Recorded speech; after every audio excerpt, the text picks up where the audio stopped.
Alright, so this video is based on a request that I got in a comment from the video that I made earlier today, and I didn't know who this guy was until I looked him up on ChatGPT. And so, as usual, I stuck him in there. I asked it to create a title around this guy and then make a story. Because talking about stories is a lot easier than having to create the entire thing out of my own brain because I don't really script anything if I'm going to do it myself, but it also takes a lot more mental energy. And I just don't have that kind of energy to make every video in that format because, as a person who has to think on the fly, that's what makes those videos incredibly difficult to make because, like right now, I'm just talking. There's nothing in front of me, there's nothing around me. I have no idea what I'm going to say second to second. It's off the cuff, but very difficult to maintain your train of thought for 20 to 30 minutes at a time. I'm not a college professor. I don't lecture for a living. I make YouTube videos for a living. Just kidding. I do this part time. All right, so as it is implied, as you guys saw in the title, you probably never heard of Jack Welch, but I guarantee his decisions have affected your life, whether you know it or not.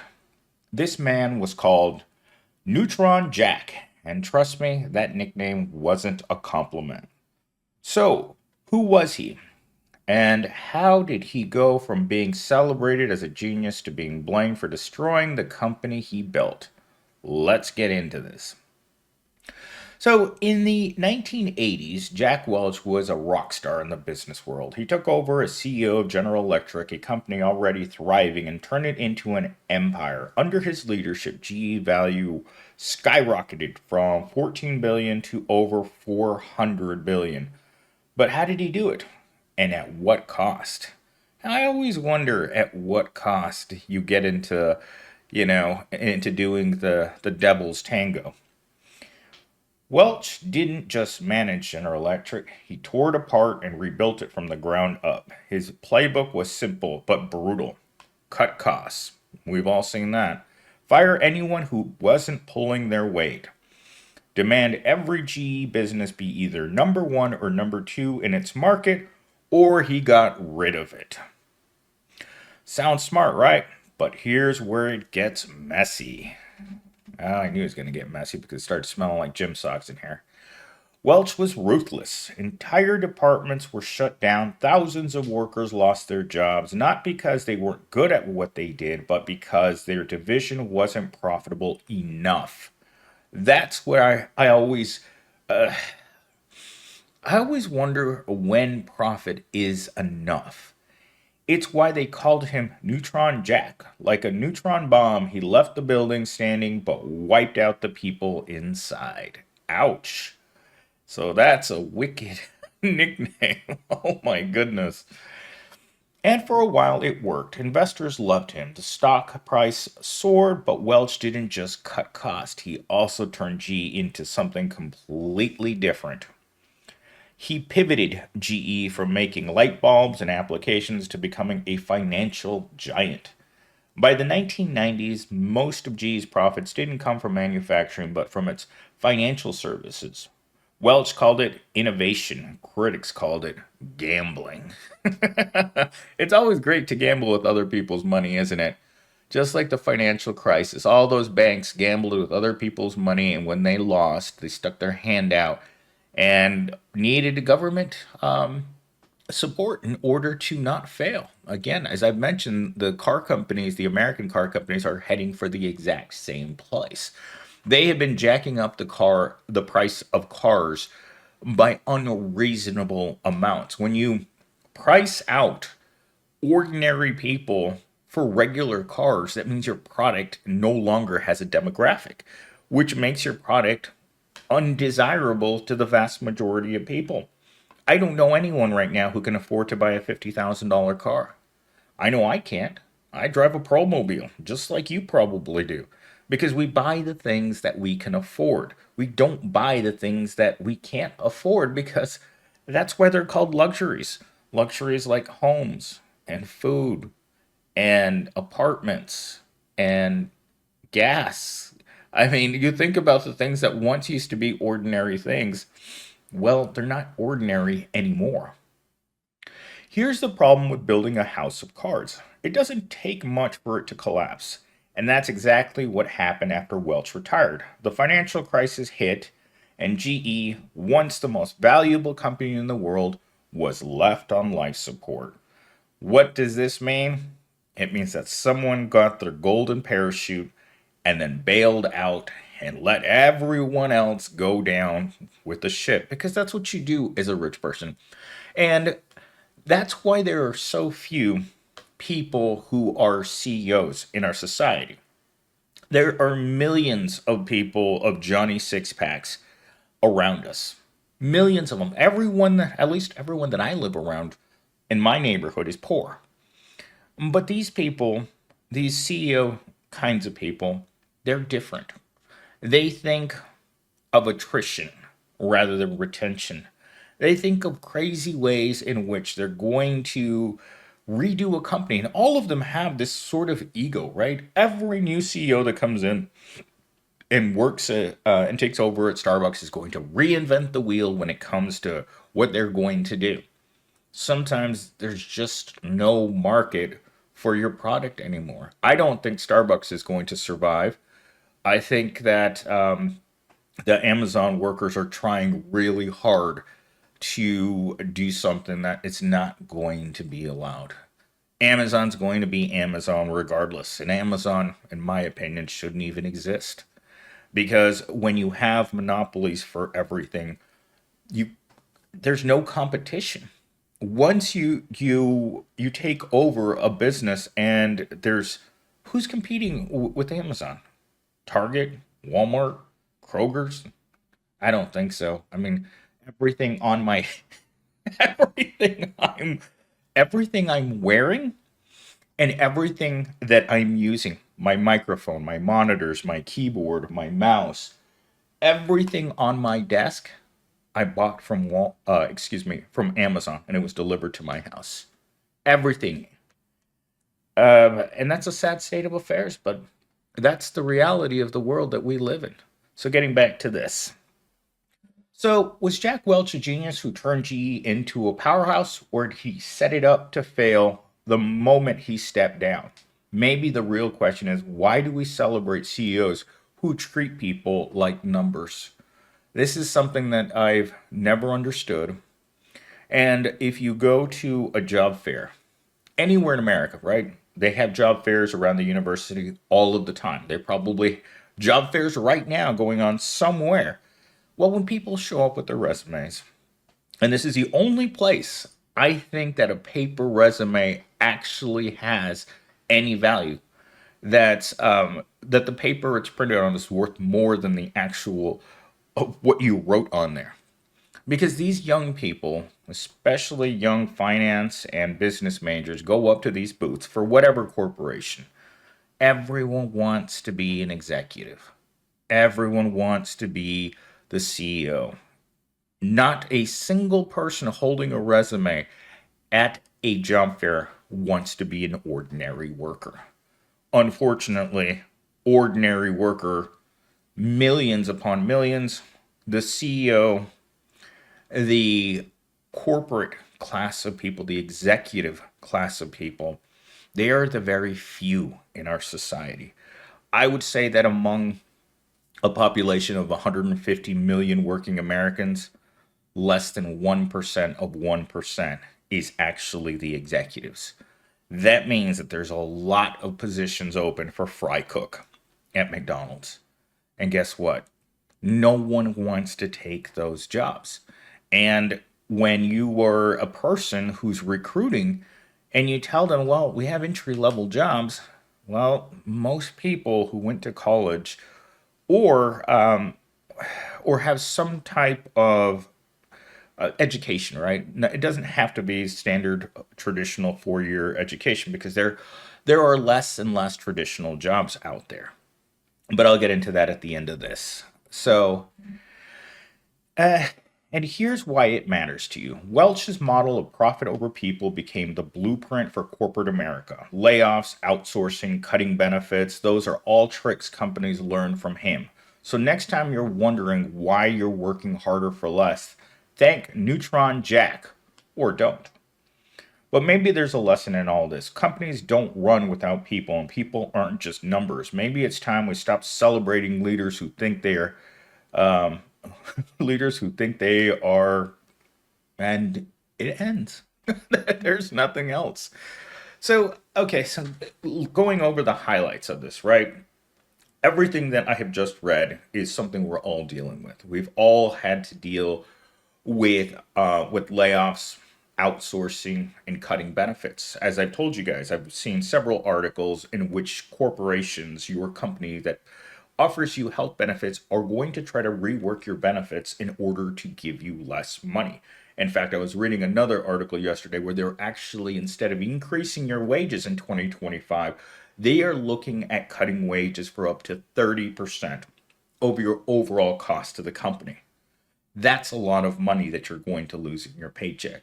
And do you think that our cost of living is going to come down as they implement these cost saving measures into corporations? Because, as it clearly says here, either they run with record profits every single year, or they will shut down the business regardless of who it takes out. Because when you put profits before people, you don't care what happens to those people when they lose their jobs. And as I've said, as more and more businesses close, there is less and less jobs in our society, not just at the bottom, right? Just because a Big Lots goes out of business, you think, oh, well, just the people in the store were affected. No, every single business has tiers of people, right? There's the bottom tier level, there's the medium managers, and then there's the executives and higher level management. There are buyers. It affects society as a whole. When you lose a business, you lose thousands of jobs. Suppliers lose.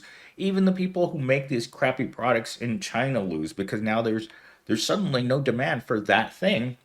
So if you can't find another person that needs you to supply them with a product, those companies go out of business. So it's a domino effect. Every time you lose something in America, every time you see a restaurant that goes out of business, it's going to hurt multiple people. Remember, we're a connected society. No business fails in a vacuum. When business fails, it hurts a lot of people. We don't get to see that because we don't know who those people are. Those people have been happily working, making whatever products or selling whatever products. And as more and more companies fail, it will affect a broader section of our society. And sure, some people will be able to go and find better jobs. But as a person myself who's been looking for a better job now for months, and hasn't found anything. I'll tell you, losing your job right now is going to be one of the hardest things that you are going to do. In fact, 65% of Americans can't leave their jobs because they can't find anything better. I haven't, every job that I've applied to since I started looking for work pays $50,000 less. Excuse me, pays $50,000, which is a dramatic cut, which would mean that you would have to get a second or third job just to be at where you were at before. There isn't, I don't see anything in our society where they're creating great jobs. Every month when the jobs report comes out, it is a number that's, when you think of, 100 million people working in America and 200,000 minimum wage jobs come out in all the crap areas, right? Retail, restaurant, hospitality. They're not avenues in order to create a life. And when you have people like this guy, I imagine, retired an extremely wealthy person. But the destruction that he caused to the American, to the ordinary American, is going to be felt in this country for centuries. When you do this, when you put corporate profits before people, the people are always going to be the people that get crapped on. That's why I like when Republicans talk about that trickle down economics. When decisions were made that were beyond our control, and we don't understand rich people, right? I've been a lifelong poor person. We don't understand why they think that way, other than they are the most entitled class of our generation that has ever existed. Rich people always feel like they need to tell people, poor people, how to act. Act your wage. That's something that a rich person would say, right? You walk up to your McDonald's worker and you say, act your wage. And you just look at them like you pay me like I mentally retarded and in high school simultaneously. And they look at you, well, remember, we don't pay you anything because you're not worth anything. And when you put profits over people, that's what you're saying. You're not worth anything to this corporation, so how can we possibly pay you more money? And the audacity to me, and this is my last point here, is not only do they treat us like children, they talk down to us, they pay us nothing, but in the workplace, it is even a greater insult, at least personally to me, to have a pizza party. To have corporate pizza parties. What the heck is wrong with these companies? Profit over people. They try to lift morale and increase productivity by making it seem like it's a fun place to work, right? They turn on the music, they raffle off some prizes, they bring you a McDonald's Happy Meal toy to thank you, and you just kind of like look at them. This isn't working. You know what people really need? They need help, a lot of help, because as we all know, when you prioritize profits, what you're doing is at the same time, you're making the lives of the people that make it possible for you to have record profits, you're making their lives miserable. And by artificially creating a motivation, or by creating a sense of family in the workplace, and then you lay off your family members because, well, guess what? Our record profits, we're not number one, and or we're not number two in our area, so we're shutting this whole place down. Because as I said earlier, they will shut down any place and move on to somewhere else if it suits them. If they can look at, well, we're only going to make this much money as number three in our market area. So rather than doing that, let's just shut this place down, and we'll move up the street, start up something else, and we'll stay number one there for maybe a few years, 5, 10 years. And then you shut that place down too. You don't care. Money is money for rich people. And making certain that you put profits over people will never go out of style until you get regulation that says you can't do that anymore, until we set what I would like to see as a maximum wage. We shouldn't incentivize these people to do this to society, because that's what we're doing when we're saying it's okay. Well, there's so many resources, financial resources in a society. And when you say that you can make infinite resources while at the same time telling a person at the very bottom that we can only afford to pay you $7.25, which is the federal minimum wage, because there are limited wages. And as I did that video last week about that greedy business owner who has the lawn care business and is going to sell you a book on Amazon on how to make $1 million business with all minimum wage workers. And remember, these workers, they know what they are. I know when I show up that I'm one of the most disposable pieces of crap that's ever existed at my job. I have no qualms over being terminated or laid off or whatever they're going to do to me eventually. I mean, it happens. Not everyone is cut out to work in these places. I would say that the 99% of human beings don't like their jobs, don't want a relationship with their job, and have a very negative feel for their current jobs. No one likes going to work. I mean, I did hundreds of videos with the same title. Nobody wants to work anymore. Because when you show up to work and you can feel it, that profits are over people, when you see people getting laid off day in and day out, I mean, I've seen 1,000 people leave my current company in the past year. That's not by mistake. That's intentional. They don't want people staying long term. And when you feel that way about workers, can you imagine what your workers feel like about you? That you treat them as entirely disposable? You treat them the way that you wouldn't even treat an animal the way the American corporation treats the workers. At least with animals, you care about whether or not they eat and they have somewhere to sleep and someone to take care of them. Human beings don't even have that option.